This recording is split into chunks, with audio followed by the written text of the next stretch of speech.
Good evening, boys and girls. My name is Elliot Morris. And let me tell you, everything is fine. Honestly, it might seem like the world is on fire and we're slowly crawling towards our inevitable end, whether it be nuclear disaster, civil war, climate change. But oh look, Olivia Colman won an Oscar. That's nice. Everything is fine. This is the second part of what I'm calling my Brexit special. It makes it sound as though there's something exciting about Brexit, you know? And at this stage, I'm taking any shred of optimism I can find.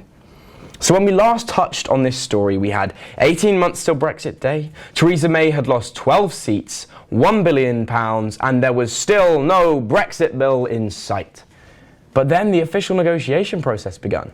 June 27 was when David Davis ventured into the far distant lands of Brussels to engage in verbal combat with Brussels' top negotiators. Who is this mysterious Mr. Davis? Who is the man charged with negotiating the most important deal of the last 50 years? Well, Davis has been a Member of Parliament pretty much since 1987. He was also the Minister of State for Europe between 1994 and 1997. Whilst this sounds like a pretty important job, it's a junior minister role who doesn't get to sit on cabinet and essentially has minimal real-world impact, especially when Davis was behind the wheel. Beyond that, he was the Shadow Secretary of State and the Shadow Home Secretary at various points. Now, I know what you're thinking. Shadow Secretary sounds like an awesome job as Batman's personal assistant. But in reality, it's a little less interesting. Essentially, what happens is when a party loses a general election, instead of accepting that they lost and focusing on other things, what they do is pretend they've won and put together a shadow cabinet, which is essentially a fake cabinet to show how they would have acted if they'd won. But what it essentially comes down to is when anyone makes a mistake, the shadow minister stands up and yells, "I could have done it better. See, you should have looked at me. You should have picked me." Basically, what I'm trying to say is David Davis has made a very nice career out of doing very little responsibility. So, after 25 years dodging responsibility, finally, David Davis, our Brexit bulldog, is given his chance to shine. And what does he do? Yeah, he wets the bed. Only, again, that's not quite true. Because to say that he wet the bed is to imply that he tried, but ultimately he wasn't ready for the big boy pajamas.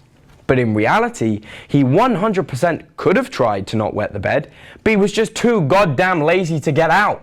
So he figured, what the heck, I'll just piss the bed and someone else can clean it up.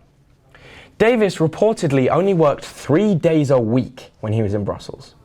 Furthermore, he only actually showed up for the start and the end of each round of negotiations, rather than actually showing up and negotiating. As the final nail in the coffin, he was criticised by MPs and public figures alike, including the Irish Prime Minister, for not having a full grasp of the implications of Brexit. So, he's lacking commitment, knowledge and experience. What could possibly go wrong? It's not like he's responsible for the future of this country or anything.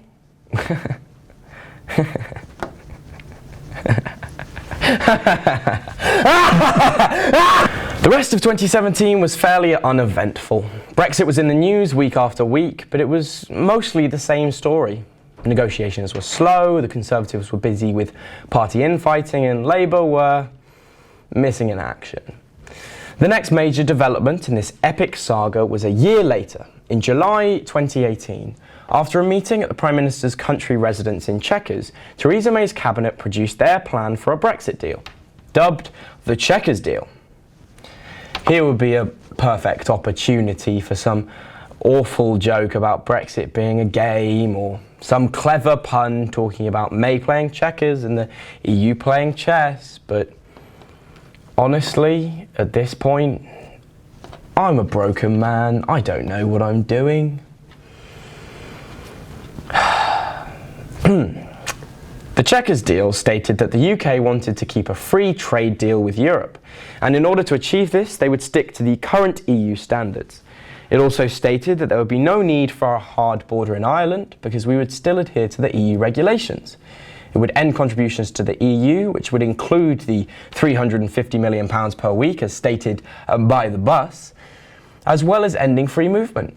Sounded like the perfect deal. Free trade to keep Remainers happy, end to free movement to keep Leave happy, end to the payments to the EU to appease our Lord and Saviour the Red Bus. But there was one problem. There was absolutely no way in hell the EU would agree to it. If the EU had agreed to it, they would have found themselves losing members faster than Malaysian Air's Frequent Flyers Club. Now, upon realising this, both Boris Johnson and David Davis promptly resigned from their positions as Foreign Secretary and Brexit Minister. They both cited the poor Chequers deal as their reason for leaving, but if you ask me, I think that 3-day work week was getting to poor David Davis.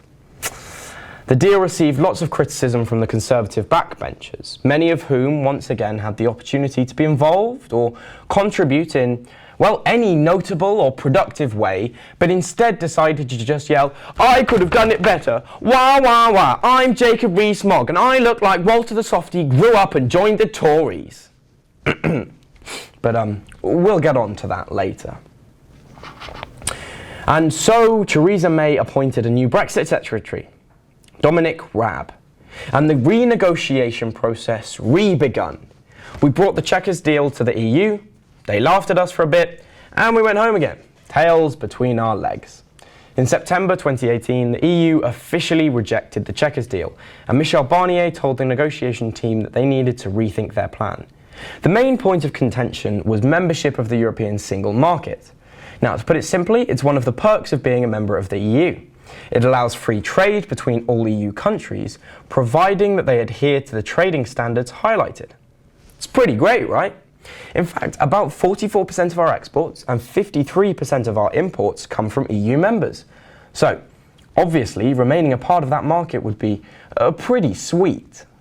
However, that big old meanie Michel Barnier wouldn't let us be a part of his super sweet trade club if we didn't want to pay the membership money.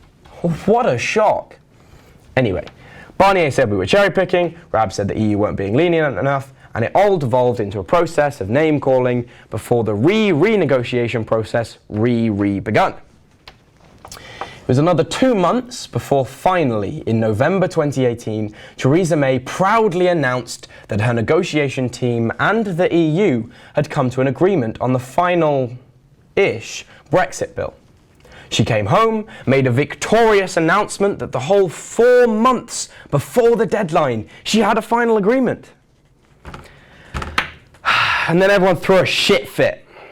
Less than 10 minutes after the 500-page document was released, Jacob Rees-Mogg had announced that he would not be supporting the bill. 10 minutes to read 500 pages. That's almost 1 page per second.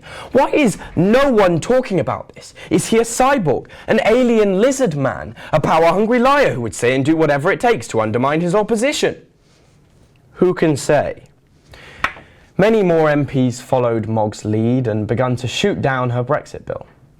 Then came the resignations. Joe Johnson, Suella Braverman, Dominic Raab, to name a few. Remember Dominic Raab? Well, he was the man in charge of this Brexit bill. Yeah, he jumped ship too. I mean, seriously, why is it that our government is incapable of doing anything meaningful? David Cameron calls a referendum and then pisses off to the south of France. Boris Johnson, who was a major leader of the Leave campaign, scurried off to the backbenches and out of the public eye.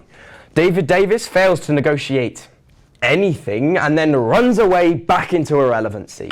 It is ridiculous that our so-called leaders can avoid scrutiny and accountability so easily. The only major Leave voice still kicking up a fuss was the Right Honourable Jacob William Horatio Walter James Rees-Mogg, first of his name and King of the Andals. Yeah, I may have made some of that up. I think it's Walter James, not James Walter, but I don't know. Whatever, Tom. Now, After a lengthy speech in Commons, he heavily hinted that he would be writing a letter of no confidence to the 1922 committee. This is a committee set up in case members of Parliament believe that their current Prime Minister or party leader can no longer effectively lead the country. And so the MPs will write letters of no confidence. If 48 letters are sent to this committee, then it triggers a vote of no confidence. This is where all members of the party must vote to force the Prime Minister or party leader to step down. Mogg announced that he was writing to the committee in November, but the vote of no confidence wouldn't come until mid-January. There was much talk about who might replace May to take over the last few months of Brexit. However, it was ultimately futile. You see, people realised that forcing May to resign meant that, well, someone had to actually do her job instead. And, well, as we previously established, no one wants to be responsible for Brexit. So the no confidence vote failed to pass, as did May's Brexit bill. The meaningful vote occurred on the 15th of January, and the Brexit bill was voted down by 230 votes. That's the largest majority in history. So what happened next? Well, after the Brexit bill took a steeper downward spiral than the Hindenburg, May was left up the proverbial creek without a paddle. She tried to go back to Europe, but apparently they had better things to do than renegotiate Brexit. So she came back to Parliament to beg them to reconsider. There was then a lengthy process of MPs suggesting amendments until finally they had a Brexit bill they could all be proud of. Would that it were so simple, because then on the 12th of March the government had a second meaningful vote. Would that make it more or less meaningful than the first vote? Maybe it's the meaningfulest vote? Or maybe the most meaningful? The second meaningfulest vote that was more meaningful than the first meaningful vote. Anyway, Brexit bill lost, so ultimately it's all meaningless. So what next? Well, we can't have May's deal, and B-Day is about 2 weeks away, so the next logical option is no deal, right? Well, I say logical option. No deal Brexit is literally the least logical choice. I mean, seriously, leaving the EU with no deal, no plan, no idea where to go next. For months, economists have explained the disastrous consequences of a no-deal Brexit. I mean, think about it. Overnight, we revert back 50 years. We would lose about half our imports and exports, as well as having to implement new border regulations to deal with the increased traffic caused by these inevitable delays. But no fear. The government has put in plans in case of a no deal. One of these plans is to charter a ferry company which would ferry across all of the essential supplies, such as insulin and other medicines. Now, ignoring how goddamn bleak it is that our government is essentially telling people to stockpile food, this ferry seems like a good-ish solution. It would get priority at the border, it would only have the essentials so we don't see too much chaos, and it wouldn't be too hard for anyone, right? Wrong! Because Theresa May thought it would be a good idea to employ that human equivalent of a damp paper towel, Chris Grayling. For those of you who don't know him, imagine Vic Reeves and Bob Mortimer fell into a vat of toxic goo and this was the result. Not only is this man the Transport Secretary, so blame him for the trains and the Gatwick drone thing, but he also gave this £13 million contract to a company who didn't have any ferries. I'm not kidding. Seabourn Freight is a company which has never run a ferry service and didn't own any ships. You actually could not make this shit up. Anyway, I digress. A no-deal Brexit also means a hard border in Northern Ireland, overnight. Many of you may be unaware, but Ireland has historically had troubles between the North and South. Without trivialising the issue too much, it comes down to religious tension and tensions between the North and the South. Around the 70s, Ireland saw years of violence and terrorism incidents in relation to these tensions. However, with the Good Friday Agreement in 1998, the country saw something resembling peace. Now, that's not to say that the issue is over. There's still some tension there, but with the open border, both sides are fairly happy with the current situation. However, with the possibility of a hard border, tensions are already on the rise. Not even 2 weeks ago, 6 letter bombs were found, and a group claiming to be the IRA have claimed responsibility for these bombs. Now, finally, the potential risk to the British economy is, to put it simply, unknown. No one can agree what a no-deal Brexit would mean for British industry. You see, on one hand, nearly 50% of our imports and exports are with the EU. But on the other hand, leaving means we can freely trade with other countries around the world. Hooray for chlorinated chicken! All that we do know is that uncertainty is bad for business. Uncertainty causes fear among the high-ups in, well, any company. And we've seen this already. Unilever, Dyson, Sony, EasyJet, Toyota, Nissan, to name a few, have either moved operations abroad or left entirely. They're taking with them thousands of jobs in industries that have been part of the UK for decades. So no deal is bad for business, bad for Ireland, and potentially bad for those who need help the most.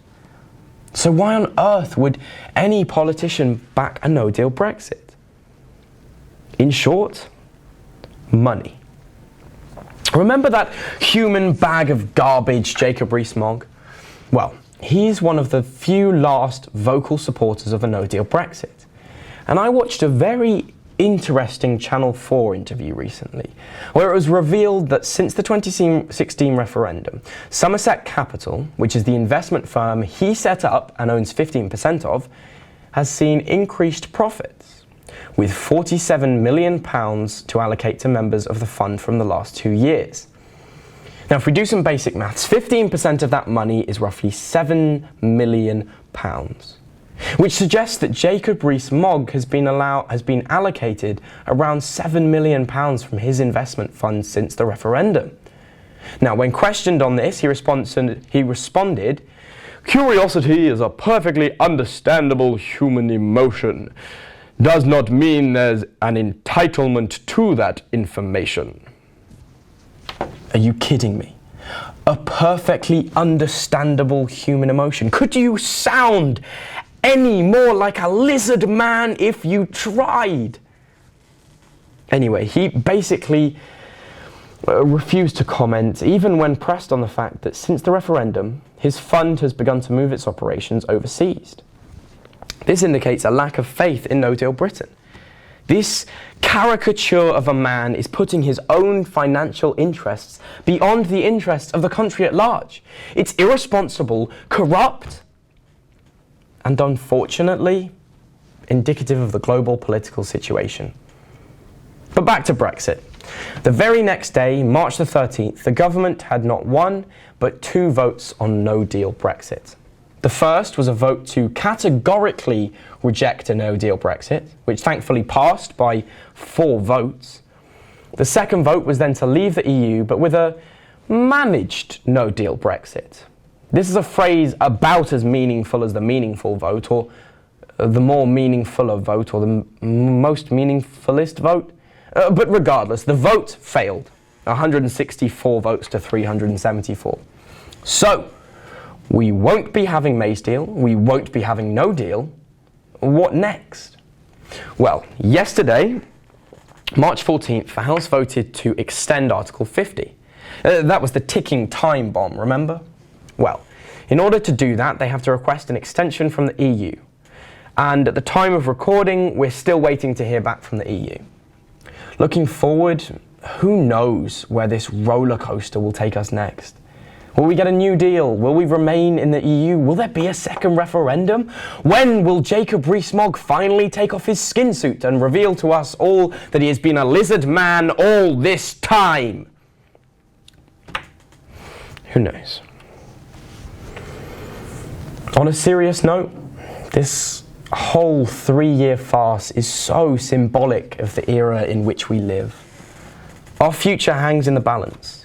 Climate change, nuclear war, xenophobia all threaten our future. I don't know if I'm going to live to 60 And you know why? Because for too long, people have been putting their own wants before the good of the world. This whole fucking mess comes from Islamophobia and scaremongering, blaming immigrants for our problems. It comes from people being too disillusioned with politics to understand.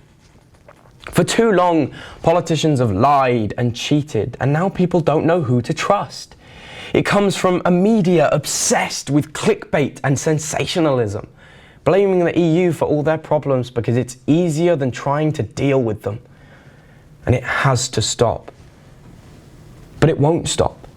Not unless something is done. And something has to be done soon. Politicians and businessmen couldn't care less about the state of the world in 30, 40 years' time because they'll be long gone. But you know who is still here? Us. The snowflake generation, bashed and blamed for caring too much about the well-being of the planet and the well-being of other people. Thrown into a doomed world that has been created for us and then blamed for not being prepared. We've grown up being told that caring for the environment and each other is so crucial before being shown a world that doesn't care. A world full of selfish people taking advantage of the world for their own gain. So please, I implore you, take action. Just last week, we saw hundreds of school children march for the benefit of our planet. And do you know what happened? They mocked us, belittled us, didn't take us seriously because we're just students. How could we know any better? Last week, Parliament held its first debate on climate change in over 2 years, and less than 50 MPs showed up. Well, we've got to show them we mean business. In the last general election, it was the youth vote that screwed over the Conservatives. They underestimated the youth and they lost their majority. This is what these people care about, their jobs, their positions in Parliament. If they believe their positions are at risk, then we will see real, tangible change. We have the power to change the world. We just have to get out there and do it.